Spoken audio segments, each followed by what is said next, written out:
నమస్తే, నేను ప్రశాంత్. వల్లభనేని వంశీ అరెస్ట్ అయిన విషయం ప్రతి ఒక్కరికైతే తెలిసిందే. ఇప్పుడు మరి రాబోయే రోజుల్లో ఎవరు అరెస్ట్ కాబోతున్నారు అనేది కూడా ఒక ట్విస్ట్గా మారింది. ఇదే క్రమంలో కొడాలి నానికి కూడా నోటీసులు ఇస్తారు అని చెప్పేసి కూడా వినిపిస్తూ ఉంది. మరి ఇది ఎంతవరకు నిజం అనేది అయితే తెలుసుకుందాము. దీని గురించి అయితే మాట్లాడేందుకు ప్రస్తుతం మనతో పాటు సీనియర్ జర్నలిస్ట్ జగదేవ్ గారు ఉన్నారు. నమస్తే అండి.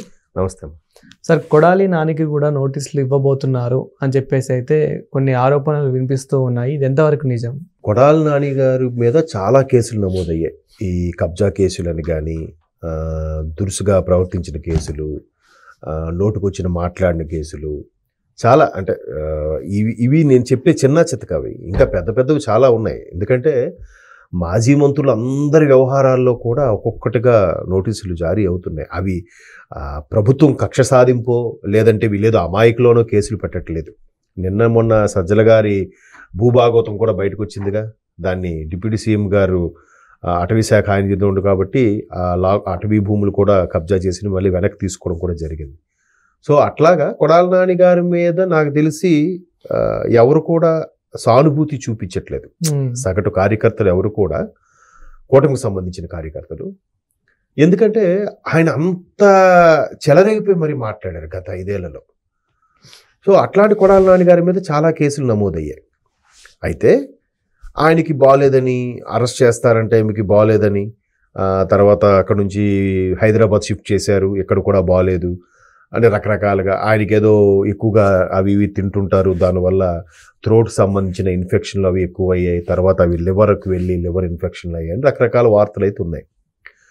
అయితే ఇదే కొడాలి నాని గారు ఎంత ఇదిగా మాట్లాడారో, వల్లభనేని వంశీ గారు అరెస్ట్ తరువాత ఆయనకి జైలుకి వెళ్ళి పరామర్శించడానికి వెళ్ళినప్పుడు, జగన్మోహన్ రెడ్డి గారితో ఈయన కూడా వెళ్ళినప్పుడు ఎందుకు కనిపించట్లేదు అని ఒక మీడియా సోదరి అడిగితే, అప్పుడు మంత్రిగా ప్రభుత్వం మాది ఉంది, పని ఉంది, ఇప్పుడు పనేం లేదుగా, ఇప్పుడు ఎందుకు కనిపిస్తాం అంటే మాట తీరు కూడా అలాగే ఉంది. ఇంకా మనిషి మాటలే. అంటే అధికారంలో ఉన్నప్పుడు ఒకలాగా ఉంటుంది, అధికారంలో ఉన్నప్పుడు కొంచెం సర్లే ఓడిపోయామని ఒక ఇది ఉంటుంది కదా, దాన్ని ఏమంటారు, కొంచెం గిల్టీ ఫీలింగ్ కూడా ఉంటుంది కదా. అది కూడా లేకుండా ఆయన అలాగే మాట్లాడుతున్నారు. అరే ఏంటి ఈయన అలాగే ఉన్నాడని అందరూ అనుకున్నారు. సో ఇప్పుడు అదే కొడాలి నాని గారు ఇన్ని కేసులు నమోదైన నేపథ్యంలో ఎక్కడ దేశం విడిచి పాడిపోతారో అనే ఒక సందేహాలు అయితే ఆల్రెడీ అధికారులకు వచ్చింది. పోలీస్ అధికారులకు కూడా లుక్అవుట్ నోటీసులు కూడా జారీ చేశారు రీసెంట్గానే. నిన్నో ఇప్పుడు ఎందుకు లుక్అవుట్ నోటీస్ అంటే, ఆల్రెడీ ఈ మహానుభావుడి మీద 2019లో గవర్నమెంట్ వచ్చాక పాస్పోర్ట్కి అప్లై చేసుకున్నాడు. గవర్నమెంట్ మాది కదా, సెంట్రల్ గవర్నమెంట్ అది పాస్పోర్ట్, స్టేట్ గవర్నమెంట్ తల ఊపేస్తే అవుతుందా? కేసులు గీసులు ఏమంటే పాస్పోర్ట్ ఎలా ఇష్యూ చేస్తాడు ఎవడైనా? అవ్వలేదు. సో అది ఇప్పటికీ పెండింగ్లో నానుతూనే ఉందంట. ఏదో రికమెండేషన్, ఆ రికమెండేషన్, ఈ రికమెండేషన్ పాస్పోర్ట్కి. సో చూడండి, మరి ఇంత గవర్నమెంట్ నడిపాము, మాదే మొత్తం 30 ఏళ్ళు మాదే చరిత్ర అనుకున్న వాళ్ళకి పాస్పోర్ట్ రాలేదంటే ఎంత ఆశ్చర్యంగా అనిపిస్తుంది. అలాంటి చిన్న చిన్న విషయాలు చాలా మందికి తెలియదు. తర్వాత అంటే అది కూడా నాకు ఒక వెబ్సైట్లో వచ్చిన ఛానల్ న్యూస్ చదివితే మొత్తం డీటెయిల్స్తో సహా ఉన్నాయి. ఆయన ఎప్పుడు అప్లై చేసుకున్నాడు, ఎందుకు రిజెక్ట్ అయింది, ఎన్నిసార్లు రిజెక్ట్ అయింది ఏంటని. ఆ తర్వాత మళ్ళీ అడ్రస్ మార్చి పాస్పోర్ట్కి అప్లై చేసే ఛాన్సెస్ ఉన్నాయేమో అని అనుమానంతో ఉంటే పోలీసులు ఈ లుక్అవుట్ నోటీసులు జారీ చేశారు. పాస్పోర్టు మీకు ఎలా చెప్పండి, ఏదో సినిమాలో రామ్ చరణ్ గారు ఫస్ట్ సినిమా అనుకుంటా, ఆయన పోలీస్ ఆఫీసర్ దగ్గరికి వెళ్ళి, సార్ నాకు పాస్పోర్ట్ కావాలి సార్ అని. అప్లై చేసుకో, నాకెందుకు చెప్తున్నా అంటే, మీరు మీ అడ్రస్ని పెడతాను, మీరు ప్రూఫ్గా నా మీద నమ్మకం ఉంచి ఇప్పించండి అని అంటాడు. నీకెవడిస్తాడు పో అంటాడు. వీడు బయటికి వెళ్ళి నెక్స్ట్ డే వచ్చి, ఇగోండి సార్ నా పాస్పోర్ట్ అంటాడు. ఏంది లేదంటే, సార్ మార్కెట్లో డూప్లికేట్ పాస్పోర్ట్లు 100 దొరుకుతాయి సార్, కానీ నాకు అలాగొద్దు, జెన్యున్గా కావాలి అని అంటాడు ఆయన. అంటే ఈ ఎగ్జాంపుల్ ఎందుకు చెప్పానంటే, జెన్యున్గా తీసుకోవాలంటే పాస్పోర్ట్ కష్టం. అలా కాకుండా హైదరాబాద్ అడ్రస్తోనో లేదా కర్ణాటక అడ్రస్, ఒరిస్సా అడ్రస్తో తీసుకుని కూడా ప్లాన్ చేయొచ్చు కదా. లోకల్ వాడికి చెప్పి నేను 10 రోజులుగా ఇక్కడే ఉంటున్నాను అంటే అక్కడ వాళ్ళకి కేసులు గీసులు అవే తెలియదు కాబట్టి, అఫ్కోర్స్ జాగ్రత్తగా చెక్ చేసి చేస్తే చెయ్యొచ్చు. అట్లా డమ్మీగాని చేసేసి అడ్రస్తో మార్చి ఇంకేమైనా చేసి మతలబు చేసి వెళ్ళిపోతారేమో అని ఆల్రెడీ పోలీసు వాళ్ళు లుక్అవుట్ నోటీసులు జారీ చేశారు. అంటే మెయిన్ ఎయిర్పోర్ట్లకి, విదేశాలకు వెళ్ళేవి త్రూ ఎలా వెళ్తారు జనరల్గా అయితే ఎయిర్లో వెళ్ళచ్చు, లేదా సముద్ర ప్రయాణం అంటే షిప్స్ ద్వారా కూడా వెళ్తారు, క్రూజ్ లైనర్లు వాటి ద్వారా ప్రయాణిస్తారు. సో అట్లా ఫేమస్గా ఎక్కడెక్కడి నుండి హార్బర్ల నుంచి షిప్స్ ఉన్నాయి విదేశాలకి, ఆయా హార్బర్లకి అలాగే మెయిన్ ఎయిర్పోర్ట్లన్నింటికి మన సరౌండింగ్స్లో ఉన్న ఎయిర్పోర్ట్ అన్నింటికి కూడా లుకౌట్ నోటీసులు ఇచ్చారట. సో పర్సన్ మీ దగ్గరికి వస్తే 8 కేసులు ఉన్నాయి, హోల్డ్ చేయండి అన్నట్టుగా. సో అంటే అది వాళ్ళ వరకు లుకౌట్ నోటీసులు ఇచ్చే వరకు ఉందంటే ఆల్రెడీ ఈయన ఎక్కడికో పారిపోతున్నాడు, లేదా దేశం విడిచి వెళ్ళిపోతున్నాడు, లేదా వేరే రాష్ట్రాలకు వెళ్ళిపోతున్నాడు అనే సమాచారం లేకుండా వాళ్ళ నోటీసులు ఇవ్వరుగా. వాళ్ళు కూడా ఒక పెద్ద వ్యవస్థ, ఇన్వెస్టిగేషన్ అన్నీ ఉంటాయి. వాళ్ళే అమాయకులేం కాదు, పోలీస్ ఆఫీసర్లు ఎంతమంది చూస్తుంటారు ఇలా. వాళ్ళకి ఉద్యోగం అది మెయిన్ కీలకం. వీళ్ళు ప్రభుత్వం ఎన్నాళ్ళు ఉంటారు ఎవరైనా సరే, అధికారులు అనేవాళ్ళు, రాజకీయ నాయకులు అనేవాళ్ళు. సో వాళ్ళకి లుకౌట్ నోటీసులు ప్రకటించారని అంటే వాళ్ళకి ఏదో సమాచారం లీడ్ అయితే అందింది.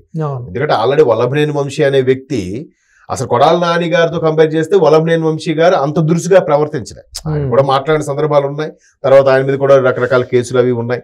ఒక దళితుడిని కొట్టారని ఇష్యూ అయింది, ఒక దళితుడిని కిడ్నాప్ చేశారని ఇష్యూ ఒకటి అయ్యింది. ఆ తర్వాత ఎలక్షన్స్ టైంలో అక్కడికి ఎవరు వెళ్ళకూడదు ప్రజాప్రతినిధులు అన్నా కూడా దురుసుగా వెళ్ళారని అక్కడ అధికారులు కేసు నమోదు చేశారు, అదొకటి నడుస్తుంది. ఇట్లా 2-3 రకాలు. ఇప్పటికీ ఆయన లోపల ఉన్నాడు, 100 days ఎంతో అయినట్టుంది ఆయన జైలుకి వెళ్ళి. సో ఇప్పుడు నెక్స్ట్ ఈయనేనా? అమ్మో మరి అలాంటప్పుడు ఏం కాదు, ఎవడైనా నన్ను పీకుతాడా, ఎవడాడు సన్నాసి, ఇలా మాట్లాడిన వాళ్ళు అంతే ధైర్యంగా అరెస్ట్ అవ్వాలి కదా. నిజంగా రాజకీయాల్లో గెలిపోవడం కాదు, ఎవడైనా పోనీ కక్ష సాధింపు అనుకుందాం వాళ్ళ వెర్షన్లో. వాళ్ళందరూ అమాయకులు, అంత సానుభూతిగా ఉండే వాళ్ళు సాధుజీవులు కాబట్టి. మరి అలాంటప్పుడు అదే ధైర్యంగా ఎదుర్కొని అరెస్ట్ అవని కావాలంటే మేము వస్తాం అని అనొచ్చు కదా.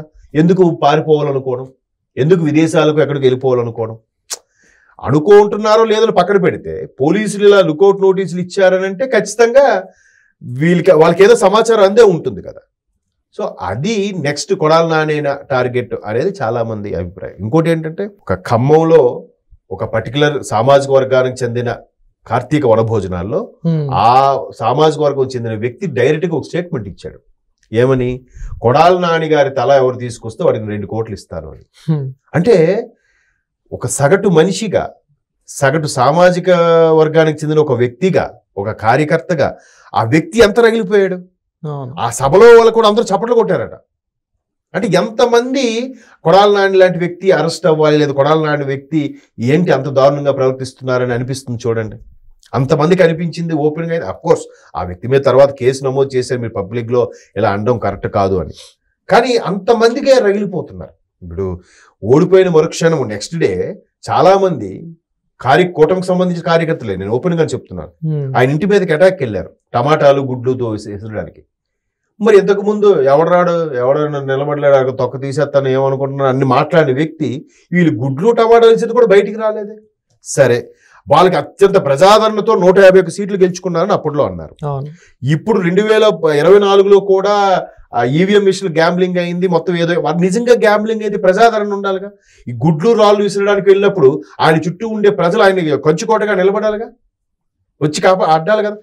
ఎవరయ్యా మా నాయకుడి మీద కోడిగుడ్లు విసిరారు అని చెప్పి ఒక్కడైనా వచ్చాడా? ఎవ్వడూ రాలేదు. అది కూడా మీరు వీడియో ఉంది చూడొచ్చు.